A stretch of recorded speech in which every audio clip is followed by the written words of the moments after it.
Hi, Shane Blevins here, and I wanted to quickly discuss a little on ammunition identification with you. First, I'd like to talk a little bit about the four primary segments that comprise a self-contained cartridge. Starting at the top, we have the bullet. Now, this is the actual projectile that will strike the target. The larger outer area that the bullet is seated in is called the casing. Now, these are most often brass. However, they can be composed of other materials. Some of the relatively common ones are steel, aluminum, and even nickel plated. Now, casings can come in a number of designs, such as straight, tapered, cylindrical, and bottleneck. Inside the casing, you'll find the powder charge, which ultimately provides the explosive power to propel the bullet forward.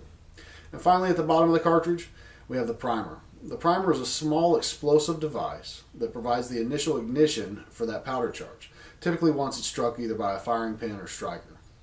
In the way of primers, we have two primary styles of cartridge in use today, that being the centerfire, like I'm holding right here, and the rimfire design.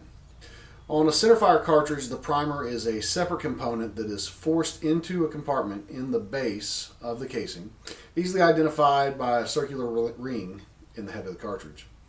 In the case of rimfire cartridges, they don't actually have a primer per se, but instead the ignition compound has been spread about the internal base or the rim of the cartridge. Another identifying feature of the cartridge would be its rim design specifically. There are 6 variations of design when it comes to the rim, and that's the grooveless belted, semi-rimmed, rimmed, rimless rebated, rebated rim, and rimless grooveless. I won't go into the details on these for the sake of brevity, but I will share a quick note. Rimless cartridges aren't actually rimless, but rather the rim is the same size and diameter as the casing. They essentially have a groove between the rim and the casing. Rimless grooveless, however, is just that. There is no rim, there is no groove, they're smooth. Now, rimless grooveless is an antiquated design, so you'll not likely encounter a lot of them. Finally, I want to touch on head stamps. The head stamp is the marking on the head of the cartridge, hence the creative name head stamps, right?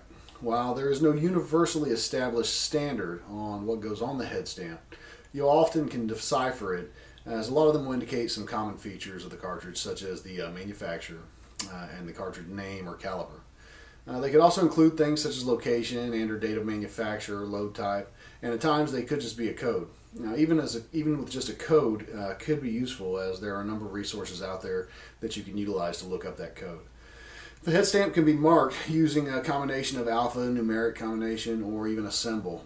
For instance, Starline Brass uses a star and a line to mark their brass. More often than not, though, you'll be able to identify the manufacturer by either their name fully spelled out or an abbreviation such as WIN for Winchester, and the caliber by a marking such as a 9mm for 9mm. In many cases, identifying ammunition is pretty straightforward, but for those occasions that you come across the unknown, you should be able to determine the ammunition type on most of them by combining these various visual indicators.